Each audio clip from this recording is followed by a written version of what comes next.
नवंदर वेझो जेहा बिरादरी जी बिंदुरनि में पुराणे तकरार तां पीरसन औरत क़त्ल थी वई। ॻोठ फैज़ मोहम्मद जेहो में मच्छीअ जे सरकारी तलाह तां बिंदुरनि में तकरार हलंदड़ आहे।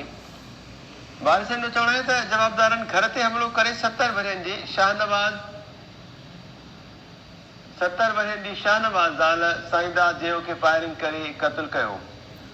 नवंदर अस्पताल में लेडी डॉक्टर न हुजण सबबि मक़तूला जो लाश रतो देरो मुंतकिल कयो वियो।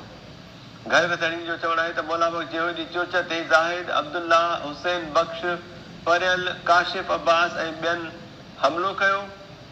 डॉक्टर गज़नफर जो चवणु आहे त लेडी MLO नाइला 3 महीननि जी मोकल ते वियल आहे, जंहिं करे लाश रतो देरो मोकिलियो वियो आहे। ब्रेकिंग न्यूज़ अवांखे ॾियो पिया नवंदरो वेझो जेहा बिरादरी जी बिंदुरनि में पुराणी तकरार तां पीरसन औरत क़त्ल थी वई आहे। ॻोठ फैज़ मोहम्मद जेहो में मच्छीअ जे सरकारी तलाह तां बिंदुरनि में तकरार हलंदड़ आहे। वारिसनि जो चवणु आहे त जवाबदारनि घर ते हमिलो करे 70 वरहनि जी शहनाज़ ज़ाल साईंदास जेहो खे फायरिंग करे क़त्ल कयो।